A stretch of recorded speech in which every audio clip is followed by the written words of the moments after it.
ٹھیک ہے، یہ بھی ذہن میں رکھیں. ہماری یہ جو داڑھوں کے اینڈ والے حصے ہیں یہ تار ہونے چاہیے کلی سے، ٹھیک ہے، دونوں طرح سے. ہمارا تالو تار ہونا چاہیے، ہمارا حلق تار ہونا چاہیے، ہماری زبان کی دونوں کروٹیں تار ہونی چاہیے. اس طرح سے آپ کلی کریں گے. ایک فرض یہی ہوا کلی کرنا. دوسرا جب آپ فرض کریں گے ناک میں پانی ڈالیں گے.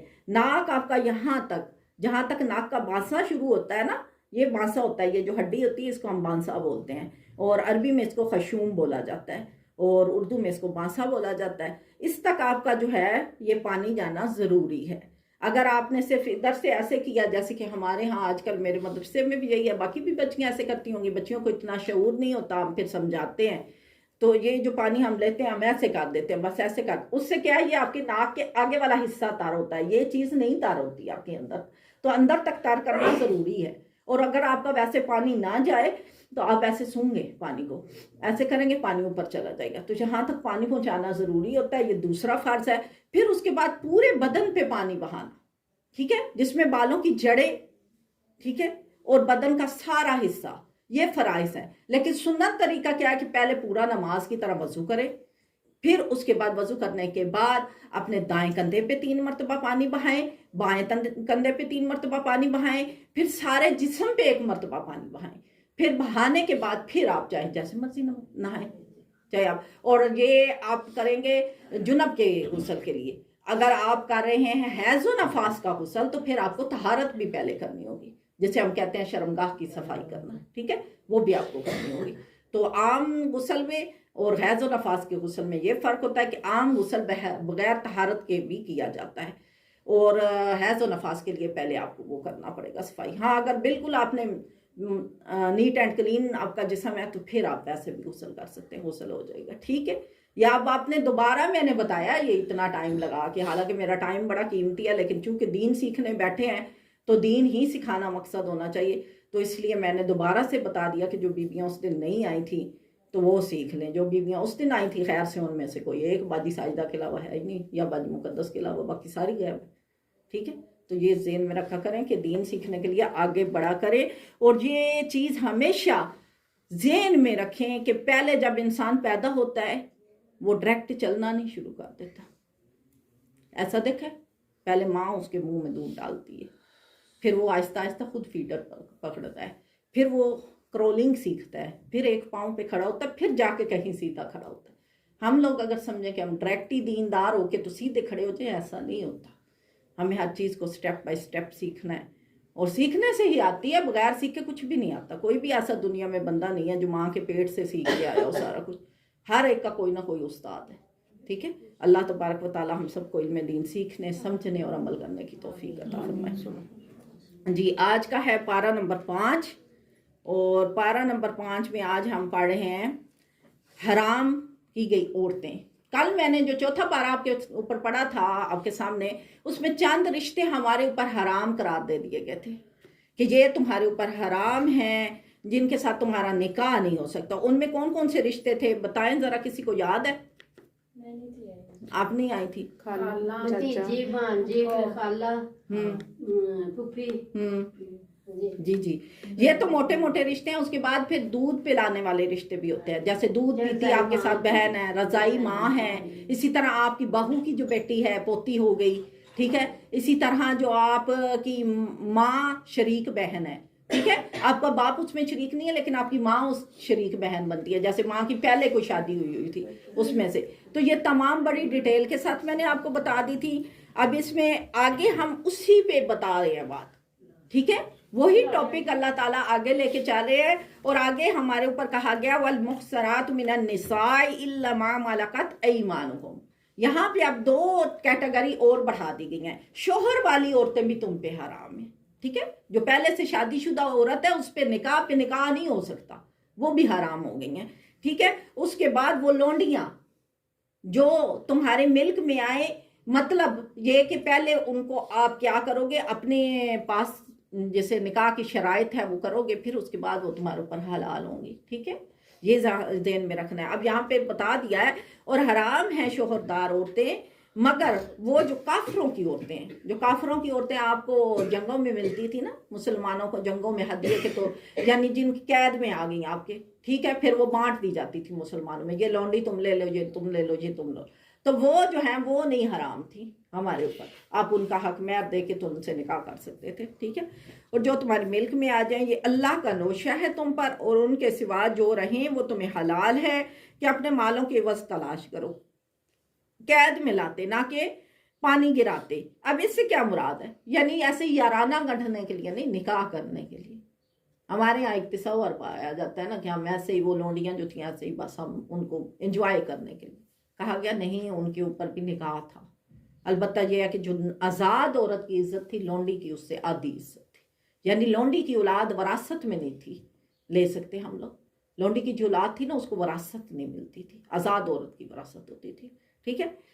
اور ان کے سوا جو رہیں وہ تمہیں حلال ہیں کہ اپنے مالوں کی عوض تلاش کرو، اور تم تو جن عورتوں کو نکاح میں لانا چاہو ان کے بندے ہوئے مہر انہیں دو، اور قرارداد کے بعد اگر تمہارے پاس میں کچھ رضامندی ہو جائے تو اس میں کچھ گناہ نہیں، بے شک اللہ علم و حکمت والا ہے.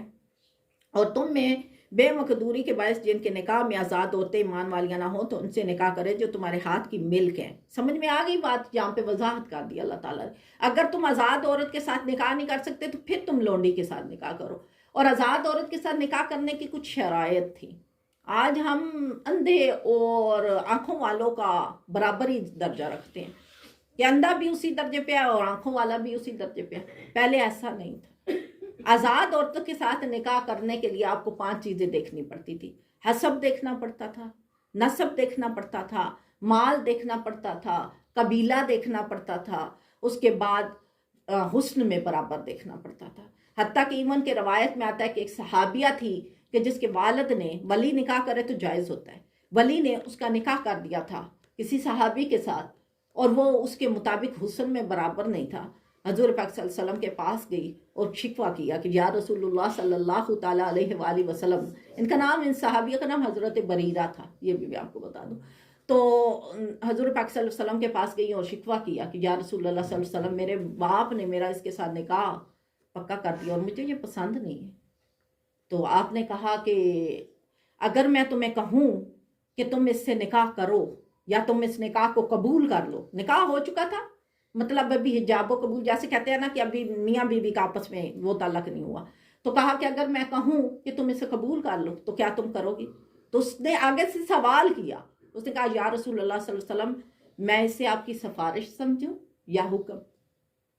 سفارش یا حکم؟ بات سمجھ میں آئی؟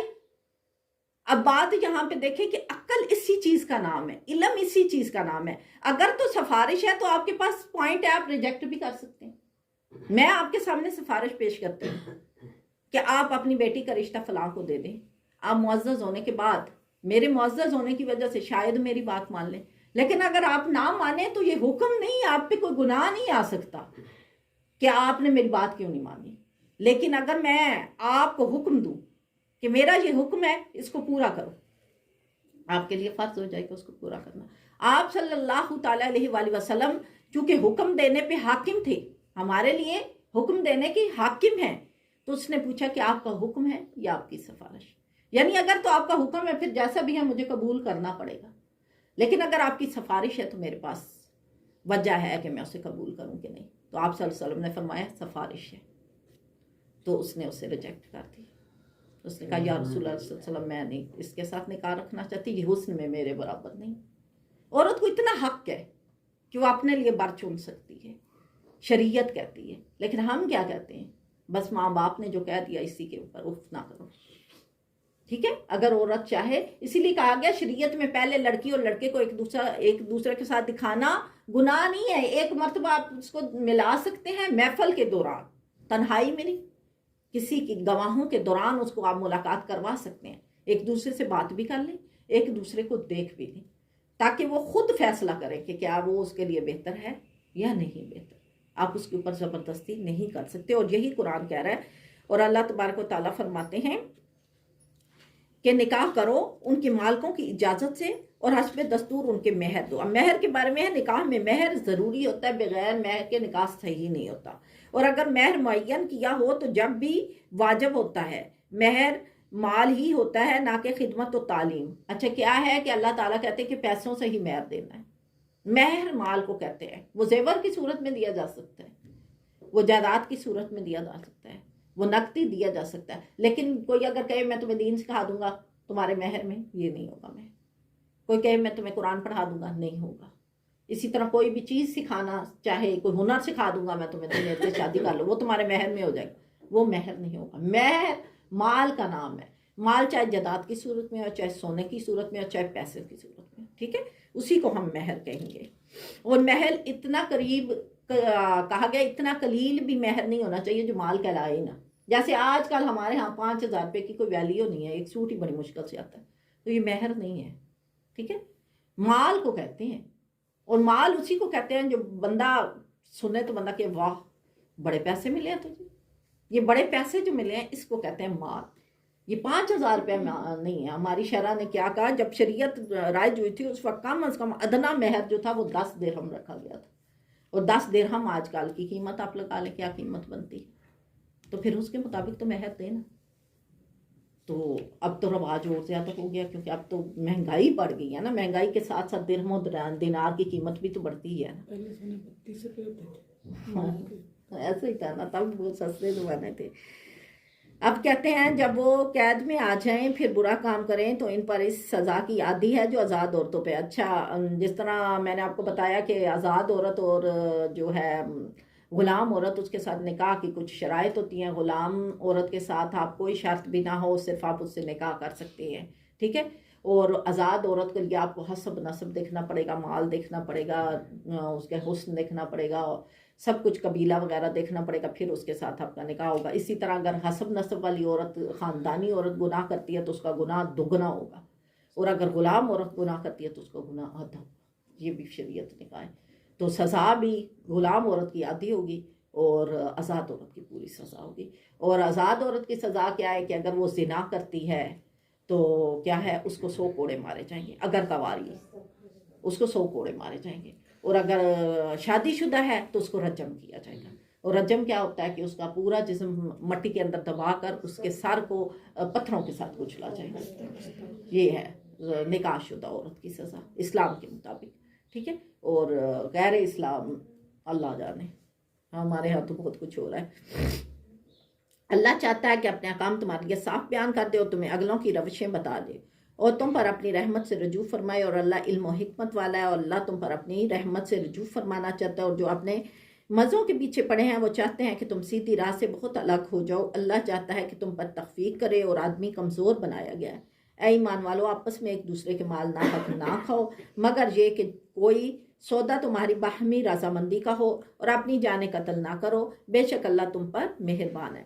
اور جو ظلم و زیادتی سے ایسا کرے گا تو عنقریب ہم اسے آگ میں داخل کریں گے، اور یہ اللہ کو آسان ہے۔ اگر بچتے رہو کبیرہ گناہوں سے جن کی تمہیں ممانت ہے تو تمہارے اور گناہ بخش دیے جائیں گے، اور تمہیں عزت کی جگہ پر داخل کر دیا جائے گا۔ اب یہاں پہ ایک ہمیں کیا پوائنٹ ملا ہے، اللہ تبارک و تعالیٰ کہتے ہیں کہ کوئی شخص اگر کبیرہ گناہوں سے بچتا رہتا ہے تو صغیرہ گناہ اس کو معاف کر دیا جاتا ہے۔ صغیرہ گناہ کس کے بدلے معاف ہوں گے؟ جو آپ نیکیاں کرتے ہیں، جو آپ صدقات کرتے ہیں، جو آپ نوافل پڑھتے ہیں، ان کے بدلے آپ کے صغیرہ گناہ کاٹے مل جاتے ہیں۔ لیکن کبیرہ گناہ کے لیے ایسا نہیں ہوتا۔ کبیرہ گناہ کی آپ کو 3 طرح سے ادائیگی کرنی پڑے گی۔ نمبر 1، اللہ سے توبہ کرنی پڑے گی۔ نمبر 2، کفارہ ادا کرنا پڑے گا۔ نمبر 3، جس کے ساتھ کیا ہوگا اس سے معافی مانگنی پڑے گی، تب جا کے وہ گناہ معاف ہوگا۔ صغیرہ گناہ ایسا نہیں۔ اور کبیرہ گناہ کے لیے پہلے آپ کی نیت ہونا ضروری ہے، یعنی نیت 3 طرح کی ہوگی۔ نمبر 1، تو آپ آئندہ کے لیے اس گناہ سے پکا ارادہ کریں گے کہ اب انشاءاللہ میں یہ گناہ کبھی نہیں کروں گا۔ دوسرا، آپ اس گناہ کے کرنے پہ اترائیں گے نہیں، شرمندہ ہوں گے۔ جب انسان معافی مانگنے جاتا ہے تو شرمندگی سب سے پہلے شرمندگی ہو کہ واقعی وہ اس چیز کے اوپر شرمندہ ہے جو اس نے جرم کیا۔ نمبر 2، کہ وہ پختہ عزم کر لے کہ میں نے اب یہ گناہ نہیں کرنا۔ نمبر 3، کہ اس بستی کو چھوڑ کے چلا جائے جس بستی میں اس نے گناہ کیا ہو، دوبارہ اسی جگہ پہ رہے گا تو پھر گناہ کرے گا، اس بستی کو چھوڑ دے۔ اگر یہ 3 شرطیں کرے گا تو اس کا گناہ معاف ہوگا، اور اس کے ساتھ کفارہ دینا، اور اس کے ساتھ پھر یہ ہے کہ معافی بھی مانگنا، اور پھر اس کے بعد۔ اور کبیرہ گناہوں میں کون کون سے گناہ آتے ہیں؟ شراب پینا، سود کھانا، زنا کرنا، قتل کرنا، ٹھیک ہے، نماز نہ پڑھنا، یہ بھی کبیرہ گناہوں میں سے ہے، ٹھیک ہے۔ اسی طرح جو ہے کسی یتیم کا حق کھا جانا، ٹھیک ہے، رشتوں کو توڑ دینا، غیبت کرنا، یہ تمام چیزیں جو ہیں یہ گناہ میں آتی ہیں. ٹھیک ہے، ان چیزوں کا خصوصی طور پہ خیال رکھنا ہے. تو باقی جو چھوٹے چھوٹے گناہ ہوتے ہیں بھولے چکے ہو جاتے ہیں انسان سے، تو ان کے اوپر بھی گرفت تو ہے، لیکن یہ ہے کہ نیکیاں جب ہم کرتے ہیں تو یہ ہماری نیکیاں ان گناہوں کے اوپر بعض دفعہ صدقہ بن جاتی ہیں اور ان گناہوں سے ہمیں بچا لیتی ہیں. تو یہاں پر اللہ تعالیٰ فرماتے ہیں کہ جو کوئی کبیرہ گناہوں سے بچے گا تو انشاءاللہ اس کے باقی گناہ بخش دیا جائیں گے. اور اس کی آرزو نہ کرو جس سے اللہ نے تم میں ایک کو دوسری پر بڑھائی دی. مردوں کے لیے ان کی کمائی سے حصہ اور عورتوں کے لیے ان کی کمائی سے حصہ. اللہ کا فضل مانگو، بے شک اللہ سب کچھ جانتا ہے اور ہم نے سب کے لیے مال مستحق کر رہا ہے. اب اللہ تبارک و تعالیٰ فرماتے ہیں کہ ایک تو کیا ہے کہ حقوق کا خیال رکھو. میں نے پرسوں بھی یہ بات کی تھی، پرسوں کے درس میں، کہ اللہ تبارک و تعالیٰ جب ہم نے دوسرا سپارہ پڑھا تھا تو اس میں ہم نے آیت پڑھی تھی کہ کعبہ کی طرف منہ کر لینا نیکی نہیں ہے، بلکہ اصل نیکی کیا ہے؟ اپنے حسن اخلاق کو بہتر رکھو. اور ایک انسان کی زندگی بچانا پوری نسل انسانی کی زندگی بچانا، اور ایک انسان کا قتل کرنا پوری نسل انسانی کا قتل کرنا ہے. اور میٹھا بول بھی صدقہ ہے، یہ ہم نے پڑھا تھا دوسرے سپارے میں. تو یہاں پر اللہ تبارک و تعالیٰ پھر حقوق العباد کو فرما رہے ہیں. البتہ وہاں پر کیا تھا، وہاں پہ جو حقوق تھے وہ میٹھے بول کے متعلق تھے. یہاں پر جو حقوق ہیں وہ کیا ہیں؟ وہ ہیں رشتہ داری کی بنیاد کے اوپر، وہ حقوق ہیں مال اور وراثت کی بنیاد کے اوپر. تو یہاں پر اللہ تعالیٰ کیا کہتے ہیں؟ صلح کرانے چاہے تو اللہ ان میں میل کر دے، بے شک اللہ جاننے والا خبردار ہے. اور اللہ کی بندگی کرو اور اس کے شریک کسی کو نہ ٹھہراؤ. ماں باپ کے ساتھ بھلائی کرو. یہاں پر ماں باپ کے ساتھ بھلائی کا حکم ملا ہے. سب سے پہلا حق ہمارے اوپر ہمارے ماں باپ کا ہے.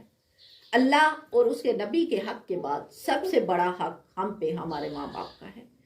تو اسی لیے کہا گیا بھلائی کرو. اور بھلائی صرف یہ نہیں کہ تم نے اپنی ماں کو پاس رکھا ہوا ہے یا تم اسے 3 وقت کی روٹی دیتے ہو، نہیں. بھلائی اس چیز کا نام ہے کہ وہ اگر تمہارے ساتھ کچھ بھی ظلم کرے تو مفتی نہ کرو. اس چیز کا نام بھلائی ہے. دوسرا ہے رشتہ داروں کا خیال رکھو. اب پہلے ماں باپ ہے، ماں باپ کے فوراً بعد رشتہ داروں کا حق شروع ہو گیا آپ کے اوپر. رشتہ داروں کے حقوق کا خیال رکھنا ہے. ہم تو رشتے توڑنے والے ہو جاتے ہیں، جبکہ رشتے توڑنے والے کبیرہ گناہوں میں سے رشتہ ہے کہ رشتہ توڑنے والے کی بخشش نہیں ہوگی قیامت کے دن. اللہ تعالیٰ نے رشتے ملانے کا حکم دیا، ہم رشتے توڑ دیتے ہیں آپس میں. کئی بیٹے اپنی ماں کو چھوڑ کے چلے جاتے ہیں، اپنی ماں کے ساتھ تعلق توڑ دیتے ہیں، اپنی بیویوں کے پیچھے لگ کے اپنے ماں باپ کو ذلیل کرتے ہیں. اسی طرح کئی بہنیں اپنے وہ جو باہر لیے ہوتے ہیں ان کی وجہ سے اپنے ماں باپ کو ذلیل کرتی ہیں، ان لوگوں کی وجہ سے ان کو ذلیل کیا جاتا ہے. اسی طرح کئی جو ہیں بہویں وہ اپنی ساسوں کو ذلیل کر رہی ہیں، یہ رشتے توڑ دیتی ہیں. تم نے اس سے ملنا نہیں، آج کے بعد تو نے اپنی ماں کا چہرہ دیکھا میں یہ کر دوں گی، آج کے بعد یہ ہوا یہ ہو جائے گا. رشتے توڑنے والے کے لیے بہت سخت سزا بتائی گئی ہے. اللہ تعالیٰ فرماتا ہے رشتے داروں کا خیال رکھو. پھر اس کے بعد تیسرا حق بتایا گا یتیموں کا. آپ صلی اللہ تعالیٰ علیہ وآلہ وسلم نے فرمایا کہ یتیم کے اگر سر پہ صرف ہاتھ پھیر دیتے ہو نا تو جتنے بال آپ کے ہاتھ کے نیچے آئیں گے اتنی نیکیاں آپ کی بڑھاتی جائیں گی. صرف ہاتھ پھیر دینے کا اتنا اجر ہے. یتیم کو کھانا کھلانا، یتیم کو کپڑے پہلانا، یتیم کو کبھی جھڑکو نہیں، اس بات کا خیال رکھو. یتیم کو اچھی جگہ پہ بٹھانا، یہ حقوق ہیں یتیم کے آپ کے اوپر. پھر مساکین. مساکین کس کو کہتے ہیں؟ مساکین اس انسان کو کہتے ہیں جس کی والدہ نہیں ہوتی. والد ہوتا ہے، والدہ نہیں ہوتی. اسے محبت دو، کیونکہ والدہ کیا چیز ہے؟ محبت. ماں کس چیز کا روپ ہے؟ رحمت کا روپ ہے. رحمت سے اللہ ہم پہ رحم فرماتا ہے نا، اللہ کے بعد ماں رحم کرتی ہے. ماں آپ کے لیے رحمت ہے. تو مسکین کے ساتھ کیا کرو؟ آپ رحمت کرو. اور مسکین اس بندے کو بھی کہتے ہیں جو محتاج ہو، مثلاً اس کے بازو نہیں ہے، اس کی ٹانگیں نہیں ہیں، وہ بیچارہ اندھا ہے، وہ بھی مساکین میں آ جائے گا. ٹھیک ہے. اسی طرح جار والجار ذی القربہ، ہمسائے کا بھی خیال رکھو. اور ہمسائے کے بارے میں اتنا خیال آیا کہ صرف ہمسایہ وہ نہیں ہے جو آپ جس کا آپ کے جو ہے ساتھ گھر ہے. ہمسایہ یہ بھی ہے جو آپ کے ساتھ ہے، ہمسایہ وہ بھی ہے جو آپ کے ساتھ ہے، ہمسایہ وہ بھی ہے جو آپ کے ساتھ ہے، ہمسایہ وہ بھی ہے جو آپ کے ساتھ ہے. آپ کے گھر کو چاروں طرف جو ہمسائے ہیں ان ہمسایوں کا خیال رکھنے کا. پھر اس کے بعد والجار الجنوبی، جو تمہارے ہمسائے کا ہمسایہ ہے، یعنی تمہارے تو یہ ہو گئے نا ہمسائے 4 آس پاس کونوں والے، تو جو تمہارے ہمسائے کے بھی ہمسائے ہیں، یعنی یہ 7 گھر ہے، ان کے آگے جو ہمسائے لگتے ہیں، سامنے آمنے آگے پیچھے، ان کا بھی خیال رکھو۔ پھر اس کی کہا گیا وصاحبی بالجنبی، اور کروٹ کے ساتھی، ٹھیک ہے، ان کا بھی ہمیں خیال رکھا گیا، جو ہمارے ساتھ پلے بڑے ہوتے ہیں، ہمارے دوست، گلی محلے کے بچے ہمارے ساتھ، اب بچیاں تھی بچے تھے، مطلب کھیلتے کھیلتے بڑے ہو گئے، ان لوگوں کا۔ وصاحب السبیلی، اور راہگیروں کا، راہگیروں کو کبھی نہ جھڑکو، مسافر، اس کو کہا گیا راہگیروں کو مسافر، مسافر کو زکوٰۃ دے سکتے ہیں اگر وہ سفر میں ہے، اسی طرح ان کی خیال بھی رکھیں۔ وما ملکت ایمانکم، اور تمہارے گھر میں جو لونڈیاں ہیں، کام والیاں، ان کے ساتھ بھی نرمی برتو، ان کے ساتھ بھی سختی نہ کرو۔ ہم اکثر رمضان میں کیا کرتے ہیں، کام نہیں کٹاتے اپنے، جو کام والیاں ہوتی ہیں نا ان کا کام نہیں کٹاتے، حالانکہ رمضان میں کہا گیا کہ کام کم کر دو، جو تمہارے گھر کام کرنے آتے ہیں ان کو بھی کام آدھا کر دو، ان کا اجرت پوری دو، کام آدھا لو۔ اگر وہ پہلے 4 گھنٹے نوکری کرتی تھی تو اب ان کے 2 گھنٹے لیس کر دو، تاکہ وہ 2 گھنٹے آرام کر سکیں۔ تو ہم لوگ کیا کرتے ہیں، ہم لوگ تو کسی کے اوپر زکوٰۃ بھی اس لیے دیتے ہیں کہ وہ ہماری احسان مند ہو جائے، حالانکہ زکوٰۃ ہم اپنے مال کو ستھرا کر رہے ہیں۔ زکوٰۃ اسی طرح ہے کہ جیسے ایک بالٹی پانی کی بھری ہو نا، اس میں بندہ پیشاب کرتے تو وہ ساری بالٹی گندی ہو جائے گی، ٹھیک ہے، صاف پانی ہو اور اس میں ایک قطرہ پیشاب کا شامل ہو تو سارا پانی پلیت ہوگا، اس کے ساتھ نہ وضو کر سکتے ہیں نہ غسل کر سکتے ہیں۔ زکوٰۃ بھی ٹھیک اسی طرح ہے کہ اگر آپ نے اپنے مال میں سے زکوٰۃ نہیں نہ نکالی، اب وہ سارا مال ہی حرام ہو گیا۔ تو پھر ہم کیا کرتے ہیں، وہ زکوٰۃ نکالتے ہیں تو اس کو دیتے کیسے ہیں، اپنے کام والوں کو میں بانٹتے ہیں۔ اور کام والوں کو کیوں بانٹتے ہیں کہ یہ ہمیشہ ہمارے نیچے لگے رہے، ان کے اوپر ہمارا احسان رہے کہ ہم تمہاری مدد کرتے ہیں، حالانکہ آگے پیچھے کوئی مدد نہیں کرتا، زکوٰۃ ہی دیتے ہیں۔ اکثر میں نے دیکھا ہے امیر گھروں میں جا کے کہ اپنے ملازم کو کسی کی بازو ٹوٹی زکوٰۃ کے پیسوں میں سے اٹھا کے دے دیے، اب وہ کٹوتی لکھ لیتے ہیں کہ ہم یہ زکوٰۃ دے رہے ہیں، سال کے بعد ان تمام پیسوں کا حساب کر لیا کہ ہاں فلاں کی جگہ پہ میں نے اتنے دیے تھے، فلاں کی جگہ پہ اتنا کی، وہ اس طرح سے کر کے حساب کر کے اپنی زکوٰۃ کلیئر کر لی، اور نوکروں کے اوپر احسان جتا دیا کہ ہم تمہارے اوکھے سوکھے ویلے میں کام نہیں آتے، وہ کام آ رہے ہیں، وہ تو آپ اپنی زکوٰۃ دے رہے ہیں، اپنے ذمے سے فرض اتار رہے ہیں، اور اس کے علاوہ آپ کا اخلاق کہاں گیا، وہ جو آپ کا ملازم تھا اس کی جو آپ کے اوپر وہ بنتی تھی ذمہ داری وہ کہاں گئی، وہ بھی تو چیز دیکھیں نا۔ تو اس چیز کا ہمیشہ خیال رکھیں۔ ایک یہ ہے کہ اللہ کہتا ہے کہ صدقہ دو نا تو کسی کو ایک ہاتھ سے دو، دوسرے ہاتھ کو پتہ بھی نہ چلے۔ ہم تو باقاعدہ پیچھے جاتے ہیں اگلے کے کہ ہم نے اس کو پیسے دیے تھے، اس نے خرچ کیے تو کیے کہاں پہ، وہ ہمیں پتہ لگنا چاہیے کہ اس نے وہ پیسے کہاں خرچ کیے۔ تو اس بات کا ہمیں منع کرنا ہے، حقوق بتائے گئے ہیں، اور جو اللہ تعالیٰ کے دیے ہوئے قانون کو توڑ کر اپنی حدود کو کراس کرتا ہے تو اللہ کے ساتھ جنگ کرنے کا اعلان کرتا ہے، اور جب اللہ کے ساتھ جنگ کریں تو آپ خود سوچ سکتے ہیں کہ ہم زیادہ طاقت والے ہیں یا وہ زیادہ طاقت والے ہیں۔ تو اللہ تعالیٰ ہمیں معاف فرمائے۔ بے شک اللہ کو خوش نہیں آتا کوئی اترانے والا، بڑائی مارنے والا۔ سمجھ میں آگئی بات؟ بڑائی تکبر میں مبتلا کرتی ہے، اور تکبر کہاں لے کے جاتا ہے، جہنم میں۔ اور اس کی واضح مثال ہمارے سامنے کیا ہے، ابلیس، جنات میں سب سے بڑا عالم، فاضل، فرشتوں کا استاد، زمین کے تمام خزانے اللہ نے اس کو انعام میں دیے تھے، اور پہلے آسمان کی بادشاہت دی ہوئی تھی اس کو، جہاں چاہے آسمان کے اوپر عبادت کر سکتا تھا، زمین کے اوپر عبادت کر سکتا تھا، ہر جگہ پہنچ سکتا تھا، اتنی طاقت دی تھی، لیکن ایک سجدہ نہیں کیا، جس کی وجہ سے اللہ تعالیٰ نے اس کو مردود قرار دے دیا۔ دیکھو تو ہم لوگ پھر کس سے رستے پہ چل رہے ہیں؟ کیا ہمارے اوپر بھی یہی اللہ تبارک و تعالیٰ احکام نازل کر دے؟ کیا اللہ اس بات پہ قادر نہیں ہے؟ بالکل قادر ہے اس چیز پہ۔ تو بڑائی ہم کیوں مارتے ہیں؟ ہم کسی محفل میں اعلیٰ سے اعلیٰ کپڑا پہن کے کیوں جاتے ہیں؟ اس لیے کہ ہم اترا سکیں لوگوں کے سامنے کہ میرے پاس تو قیمتی سے قیمتی لباس ہے۔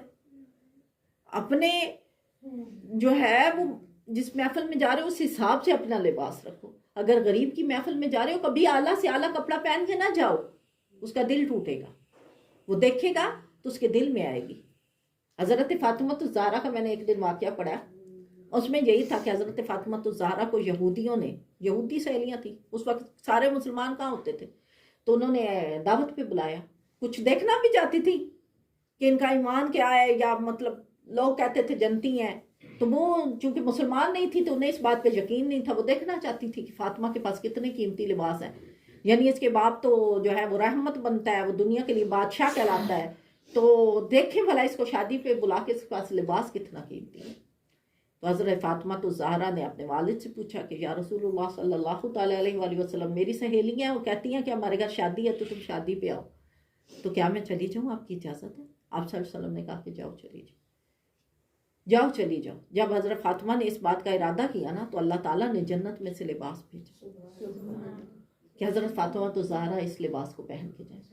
دیکھیں ہر عورت کی خواہش ہوتی ہے زیب و زینت کرنا، لیکن ہم نے ان ہستیوں کو کاپی کرنا ہے۔ حضرت فاطمہ تو زہرا نے جب وہ لباس دیکھا تو کہنے لگی بابا جان اگر یہ میں اتنا قیمتی لباس پہن کے گئی تو ادھر کچھ لوگ غریب ہوں گے، وہ اس لباس کو دیکھ کے پریشان ہوں گے، ان کا دل دکھے گا، تو میں کیوں نہ اس لباس کو نیچے پہن کے اوپر کچھ پرانا لباس پہن لوں، نیچے پہن لیتی ہوں، اوپر کوئی پرانا لباس ہی پہن کے جاتی ہوں۔ ایسے ہی کیا، نیچے جنت کا لباس اور اوپر پرانا لباس پہن کے محفل میں چلی گئی۔ جب محفل میں جاتی ہیں میری بہنوں تو لوگ جو ہے نا، جو سہیلیاں تھیں دلہن کی سہیلیاں، وہ بیٹھی ہوئی کہنے لگی لو جی اس کا باپ تو بادشاہ ہے، کپڑے تو دیکھو اس کے کیسے، استغفر اللہ۔ ان کے جب ایسے الفاظ آئے تو حضرت فاطمہ تو زہرا کہنے لگی کہ دیکھو میرے پاس لباس تو بہت قیمتی ہے لیکن میں تم لوگ کو دکھانا نہیں چاہتی۔ کہنے لگی نہیں یہ تو تم ایسے ہی کہہ رہی ہو، اگر تمہارے پاس ہے تو ہمیں دکھاتی کیوں نہیں، ہمیں بھی تو دکھاؤ نا تمہارے پاس کتنا قیمتی لباس ہے۔ تو جب انہوں نے بار بار کہا تو حضرت فاطمہ تو زہرا نے اپنا وہ اٹھا دیا اوپر والا لباس، تو جب نیچے والا لباس دیکھا تو وہ جو دلہن نے لباس پہنا ہوا تھا وہ دلہن اس لباس کو دیکھتے ہی فوت ہو گئی، روایتوں میں آتا ہے کہ اس کی جان بھی نکل گئی۔ اب اللہ عالم و رسول عالم، تو میں نے اس طرح سے پڑھا ہے، تو وہ روایت میں آتا ہے کہ حضرت فاطمہ تو زہرا کے اوپر الزام آ گیا کہ یہ اس کی وجہ سے یہ دلہن کا یہ حال ہوا ہے۔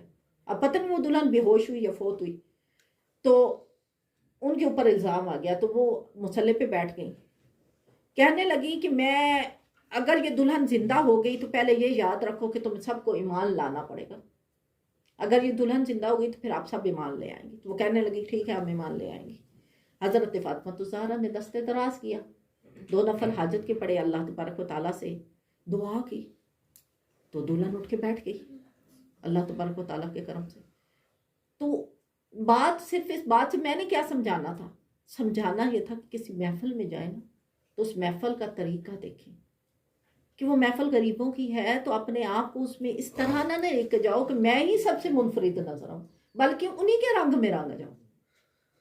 اور اگر امیروں کی محفل میں جا رہے ہو پھر جیسے مرضی جاؤ، اللہ نے پیسے اس لیے بھی نہیں دیے کہ اس کو گلے سے ہی باندھ کے رکھ لو۔ اگر کسی کے پاس اتنی استطاعت ہے وہ اعلیٰ کپڑے خرید سکتا ہے، اعلیٰ کھانا کھا سکتا ہے، تو جان بوجھ کے اسے ایسا لباس بھی نہیں پہننا چاہیے کہ جس سے پتہ چلے کہ یہ تو بیکاری ہے۔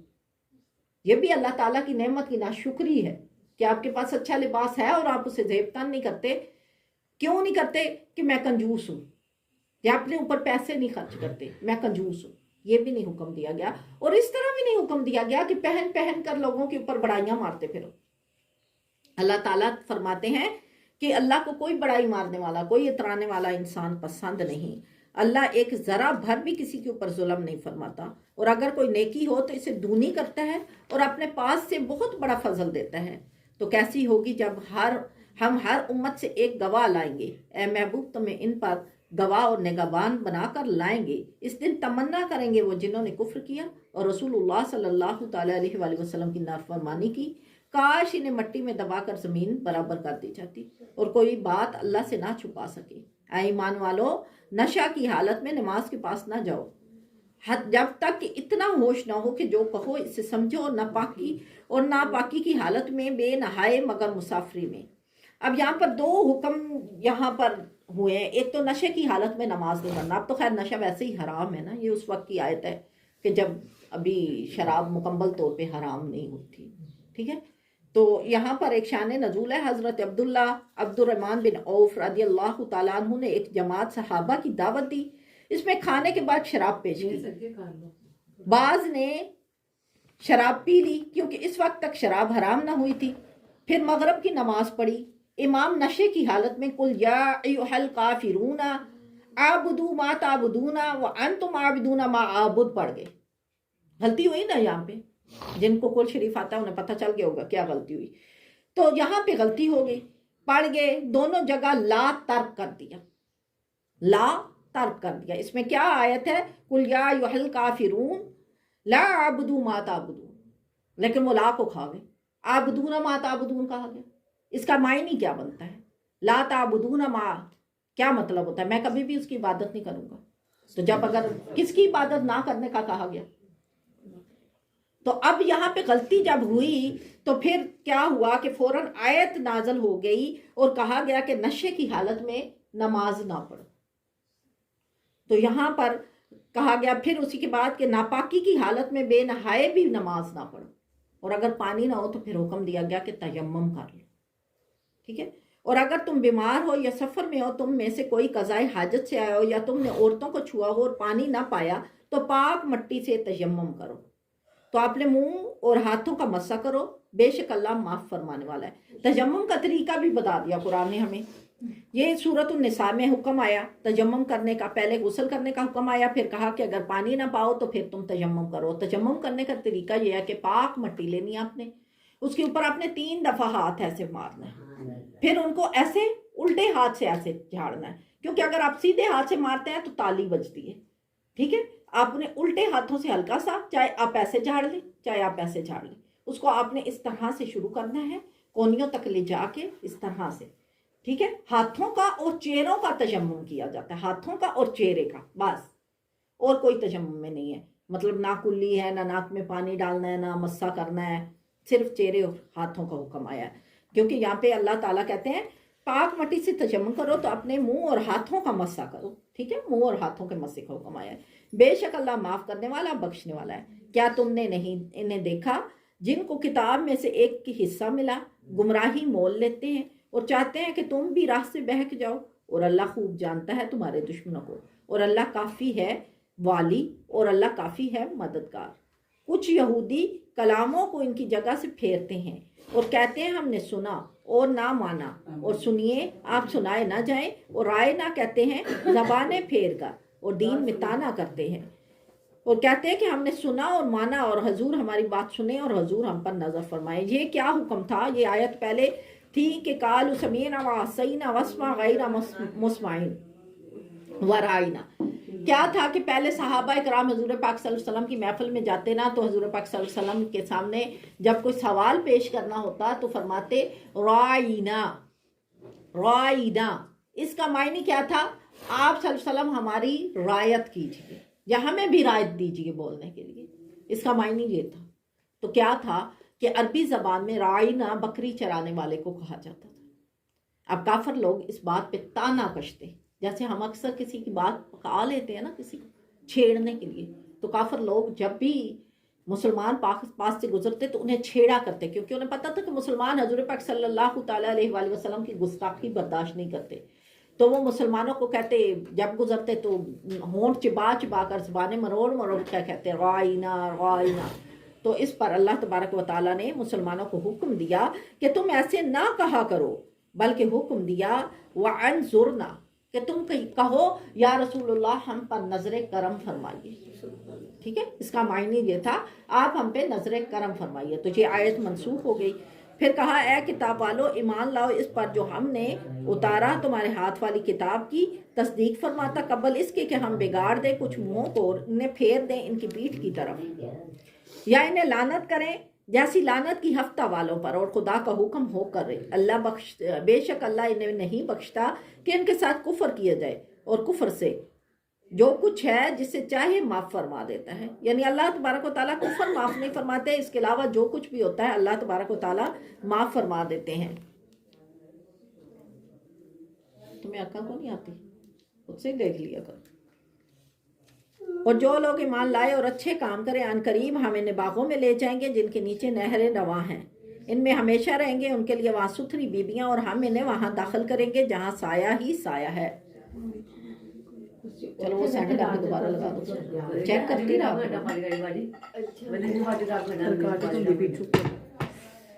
ان کے دلوں کی تو بات اللہ جانتا ہے، اور تو تم ان سے چشم پوشی کرو اور انہیں سمجھاؤ اور ان کے معاملے میں ان سے رسا بات کرو، اور ہم نے کوئی رسول نہ بھیجا مگر اس کے لیے اللہ کے حکم کی کہ اس کی اطاعت کی جائے، اور اگر جب وہ اپنی جانوں پر ظلم کریں تو اے محبوب تمہارے حضور حاضر ہوں اور پھر اللہ سے معافی چاہیں تو رسول ان کی شفاعت فرمائے تو ضرور اللہ کو بہت توبہ قبول کرنے والا مہربان پائیں گے۔ بشر نامی ایک منافق کا ایک یہودی سے جھگڑا ہو گیا۔ یہود نے کہا چلو سید عالم صلی اللہ تعالیٰ علیہ وآلہ وسلم سے معاملہ طے کرا لیں۔ منافق نے خیال کیا کہ رسول کریم صلی اللہ علیہ وسلم تو بے رائت محض حق فیصلہ دیں گے، اس کا مطلب حاصل نہ ہوگا، اس لیے اس نے باوجود مدعی ایمان ہونے کے یہ کہا کہ کعب بن اشرف یہودی کے پاس جاؤ۔ قرآن کریم میں طاغوت اس کعب بن اشرف کے پاس فیصلہ لے جانے سے مراد ہوئی۔ ٹھیک ہے، اب یہاں پر یہ جو واقعہ بیان کیا گیا یہ کہ یہودی کے بارے میں بیان کیا گیا ہے کہ وہ ایمان والا ہو گیا، لیکن جب اس کے اوپر اس سے کوئی گناہ ہوا تو وہ حضور پاک صلی اللہ علیہ وسلم کے پاس فیصلہ نہیں لانا چاہتا تھا۔ کیوں فیصلہ نہیں لانا چاہتا تھا؟ کہ حضور صلی اللہ علیہ وسلم تو کوئی سفارش نہیں لیں گے، جو حق بات ہوگی وہی کہیں گے، تو اسے یہ ڈر تھا کہ حق بات ہوئی تو میرا گناہ ثابت ہو جائے گا، اس لیے اس نے کہا کعب بن اشرف کے پاس لے جائیں۔ کعب بن اشرف جو تھا وہ یہود کے بہت بڑے روسا کہہ لیں یا حاکم کہہ لیں یا فیصلہ کرنے والے عادل جو ہیں ان میں سے تھا، اور یہودی اس کے پاس جاتے اور اسے معزز قرارتے، لیکن جب حضور پاک صلی اللہ تعالیٰ علیہ وآلہ وسلم کا فیصلہ آ گیا تو پھر اس کے بعد کسی کا بھی فیصلہ نہیں ہوتا۔ تو اب کیا ہوا کہ انہوں نے اس کو تسلیم نہ کیا، ناچار منافق کو سید عالم صلی اللہ علیہ وسلم کے پاس آنا پڑا۔ یعنی جب اس نے منافق نے کہا، بظاہر یہ کلمہ پڑھتا تھا لیکن اندر سے منافق تھا، جب اس سے غلطی ہوئی تو اب اسے پتہ تھا کہ اگر میں حضور کے پاس گیا تو وہ تو بے رائت فیصلہ کریں گے اور میں گناہ گار ثابت ہو گا، تو اس نے اس سے کہا کہ نہیں کعب بن اشرف کے پاس جانتے ہیں، لیکن جو تھا منافق تھا اس سے پتہ تھا کہ حضور صحیح فیصلہ کریں گے، وہ آ گیا۔ اب کیا ہوا کہ اس شخص نے جب حضور پاک صلی اللہ علیہ وسلم نے فیصلہ دیا تو جو فیصلہ دیا وہ یہودی کے موقف ہوا۔ یہاں سے فیصلہ سننے کے بعد پھر منافق یہودی کے در پر ہوا اور اسے مجبور کیا کہ حضرت عمر رضی اللہ تعالیٰ عنہ کے پاس چلتے ہیں۔ یہودی نے فرمایا کہ میرا اس کا معاملہ سید عالم طے فرما چکے ہیں، لیکن یہ حضور صلی اللہ علیہ وسلم کے فیصلے سے راضی نہیں۔ جب یہ لوگ حضرت عمر کے پاس گئے تو حضرت عمر سے کہنے لگے کہ حضور پاک صلی اللہ تعالیٰ علیہ وآلہ وسلم نے ہمارا فیصلہ کر دیا، لیکن یہ جو یہودی میرا دوست ہے نا یہ اس بات سے راضی نہیں ہے اور یہ کہتا ہے کہ آپ کے پاس فیصلہ لایا جائے۔ تو حضرت عمر صلی اللہ علیہ وسلم نے کیا، حضرت عمر رضی اللہ تعالیٰ عنہ نے کیا فرمایا؟ آپ نے فرمایا ہاں میں ابھی آ کر فیصلہ کرتا ہوں۔ یہ فرمانا کر مکان میں تشریف لے گئے اور تلوار لا کر اسے قتل کر دیا اور فرمایا اللہ اور اس کے رسول صلی اللہ علیہ وسلم کے فیصلے سے جو راضی نہ ہو اس کے لیے میرے پاس یہی فیصلہ۔ دیکھا اس بات سے دو لوگ تھے، ایک منافق تھا ایک یہودی تھا، دونوں کا آپس میں کوئی معاملہ تھا۔ یہودی کیا چاہتا تھا؟ یہودی چاہتا تھا کہ حضور پاک صلی اللہ علیہ وسلم کے پاس آیا جائے، جو منافق چاہتا تھا وہ چاہتا تھا کہ کعب بن اشرف کے پاس جایا جائے۔ کعب بن اشرف یہودیوں کا سردار تھا، عادل تھا، وہ چاہتا تھا اس کے پاس فیصلہ لے جایا جائے، اور یہودیوں میں کیا بات تھی، یہ اپنے روسا کے کہنے پہ نا فیصلوں کو رد و بدل کر دیتے تھے، تورات کے احکام بدل دیتے تھے، حکم تبدیل کر دیتے تھے۔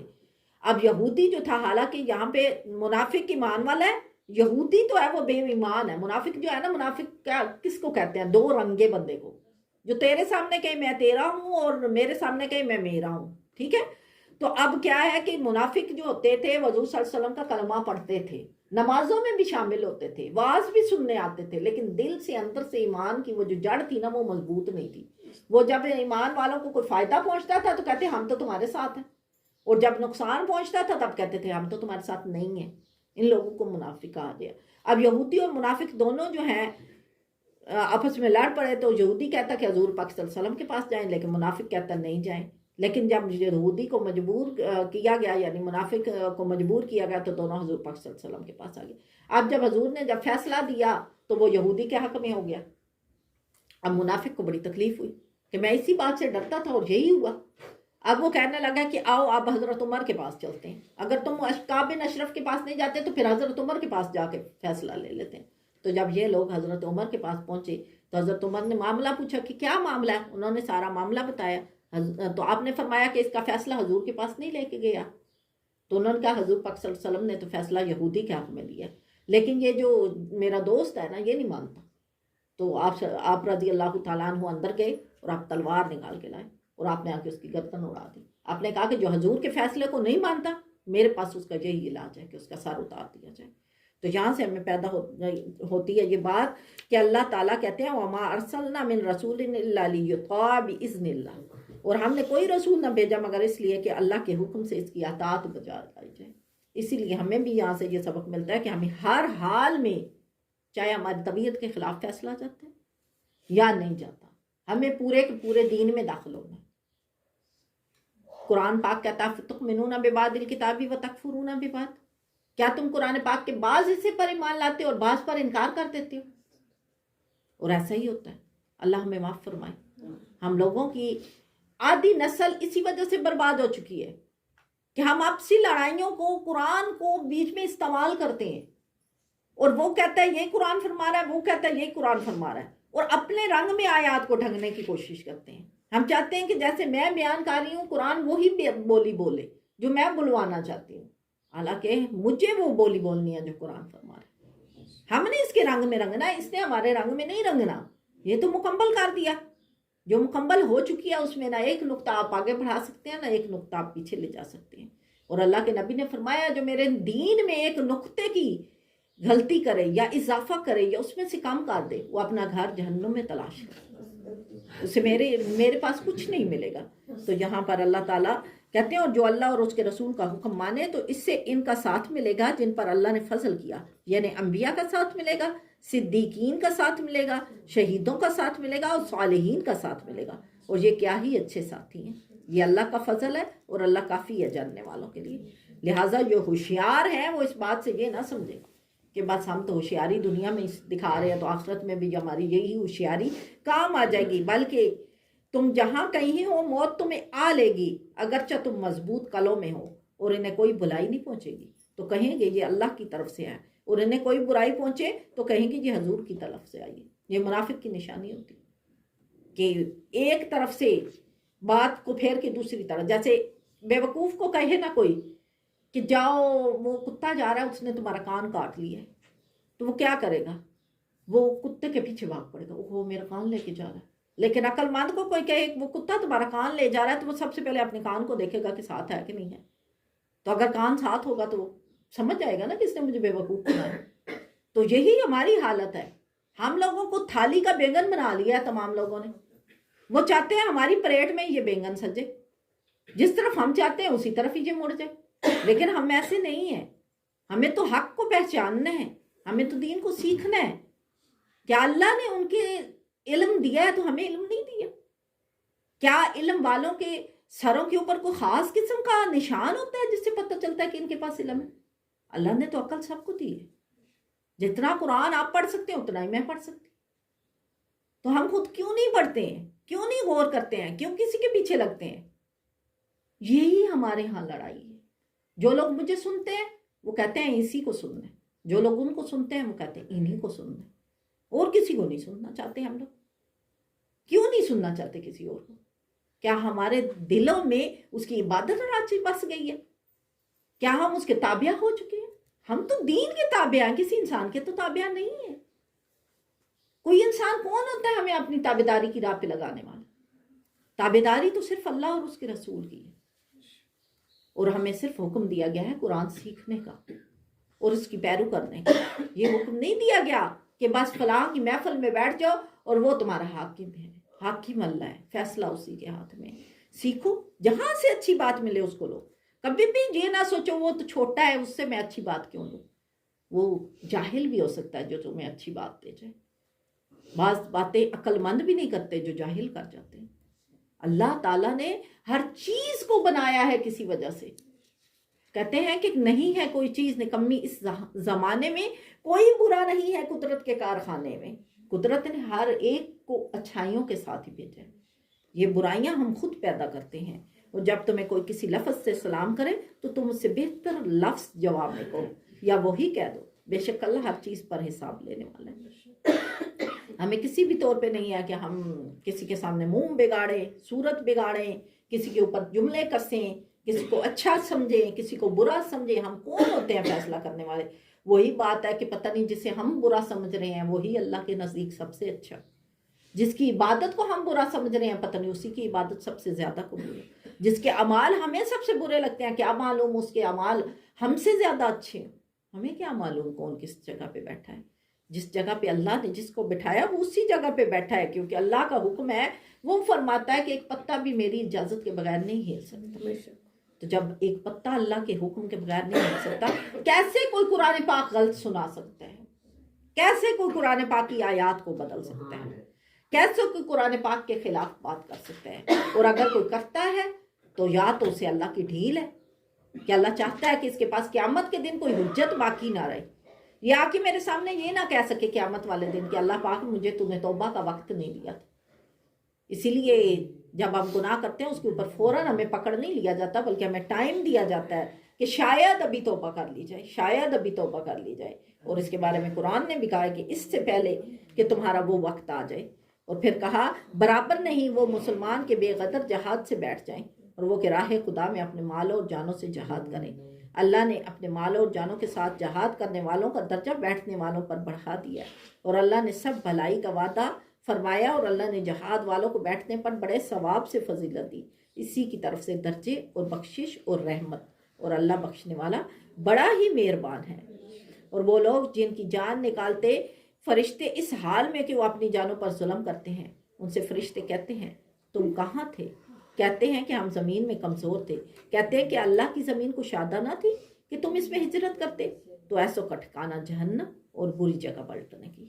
اور جو دبا دیے گئے مرد، عورتیں اور بچے جنہیں کوئی تدبیر بن پڑے نہ راستہ جانے، تو قریب ہے اللہ ایسوں کو معاف فرمائے، اور اللہ معاف فرمانے والا بخشنے والا ہے۔ لیکن ہمیں تو کوئی دباتا بھی نہیں، ہم تو خام خواہ دبے ہوئے ہیں نا، ہم آزاد ہیں، اللہ نے ہمیں آزادی دی ہے، ہمیں کسی نے دبایا نہیں ہوا، لیکن ہم اتنی فرقہ واریت کی جڑ میں پھنس چکے ہیں کہ ہم غلام ہیں۔ ہمیں تانے لوگوں کے ڈراتے ہیں، ہم کہتے ہیں ہم ایسا کام کریں لوگ مجھے تانا دیں گے، انہیں اپنا فرقہ بدل لیا، انہیں اپنا دین بدل لیا، ایک ہی کر دی بھئی۔ لوگوں سے نہ ڈرو، اللہ سے ڈرو اور حق بات کے پیچھے لگو۔ پھر جب تم نماز پڑھ چکو تو اللہ کی یاد کرتے ہوئے کھڑے ہو اور بیٹھے اور کروٹوں پر لیٹے، پھر جب مطمئن ہو جاؤ تو حسب دستور نماز قائم کرو۔ بے شک نماز مسلمانوں پر وقت پر بندھا ہوا فرض ہے، اور کافروں کی تلاش میں سستی نہ کرو، اور اگر تمہیں دکھ پہنچتا ہے تو انہیں بھی دکھ پہنچتا ہے جیسا تمہیں پہنچتا ہے، اور تم اللہ سے امید رکھتے ہو، وہ جو نہیں رکھتے، اور اللہ جاننے والا اور حکمت والا ہے۔ ہمیں کس چیز کی امید ہے؟ جب ہمیں دکھ پہنچتا ہے نا تو ہمیں اس بات کی امید ہے کہ ہم بخشے جائیں گے۔ اللہ تعالیٰ کہتا ہے کہ کسی کے اوپر ایک دھاگے کے برابر بھی میں ظلم نہیں کرتا۔ جب ہمارے اوپر کوئی تکلیف آتی ہے وہ 3 وجہ کے اوپر آتی ہے، یا وہ ہمارے درجات بڑھا جاتی ہے، یا ہمارے گناہوں کا کفارہ ہوتی ہے، یا ہمارے گناہوں کی سزا ہوتی ہے۔ اور ہمیں کیسے پتہ چلے گا یہ ہمارے گناہوں کی سزا ہے، یا یہ ہمارے گناہوں کا کفارہ، یا ہمارے درجات کی بلندی؟ اس کا شریعت نے ہمیں کیا دیا ہے طریقہ، کہ وہ تکلیف جو تمہیں رب کی یاد کی طرف لے جائے وہ تمہاری آزمائش ہے۔ جس تکلیف میں تمہیں بار بار رب کا یاد آئے اور تم دوڑو بار بار مسجد کی طرف، اور تکلیف میں نماز کی طرف دوڑو، تو پھر سمجھ جاؤ وہ تکلیف تمہاری آزمائش ہے۔ لیکن جس تکلیف میں تمہاری رب کی عبادت کو دل نہ چاہے، تمہارے اوپر تکلیف ہے، میں تمہیں کہہ رہی ہوں نماز پڑھو، وہ تمہیں کہہ رہی ہے نماز پڑھو، لیکن تمہارا دل نہیں چاہ رہا کہ میں نماز پڑھوں، تو اس کا مطلب وہ تمہاری سزا ہے۔ اس بات سے سمجھ جاؤ، کیونکہ سزا والا اپنی سزا بھگت کے ہی سکون پاتا ہے۔ اور سزا کیوں دی جاتی ہے ہمیں؟ اللہ تعالیٰ کہتا ہے کہ آئندہ کے لیے تم نصیحت پکڑ لو، تاکہ تمہیں یہ تکلیف آئے تو تمہیں آئندہ کے لیے اس سے تھوڑی سی نصیحت ہو کہ ہمارے اعمال ایسے تھے۔ لیکن افسوس ہم اس سے بھی نصیحت حاصل نہیں کرتے، ہم تو اپنی نظروں کے سامنے اٹھتے جنازے بھی دیکھ لیتے ہیں، پھر بھی ہمیں نصیحت نہیں آتی۔ ہم ایسے ڈھیٹ قوم ہو چکے ہیں کہ ہمیں کوئی بھی چیز پھیر نہیں رہی، ہمارے دلوں کو پھیر ہی نہیں رہی۔ حالانکہ اللہ تعالیٰ کہتے ہیں کہ اللہ تعالیٰ کا نور تو اتنا عظیم تھا کہ اگر کسی پتھر پہ بھی آتا تو وہ بھی ریزہ ریزہ ہو جاتا، تو آپ کے دل پھیر نہیں رہے، کیوں؟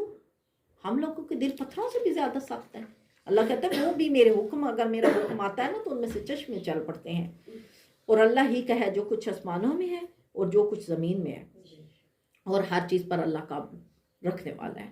اور تم سے عورتوں کے بارے میں فتویٰ پوچھتے ہیں، تم فرما دو کہ اللہ تمہیں ان کا فتویٰ دیتا ہے، اور وہ جو تم پر قرآن میں پڑھا جاتا ہے ان یتیم لڑکیوں کے بارے میں کہ تم انہیں نہیں دیتے جو ان کا مقرر کیا، اور انہیں نکاح میں لاتے ہو،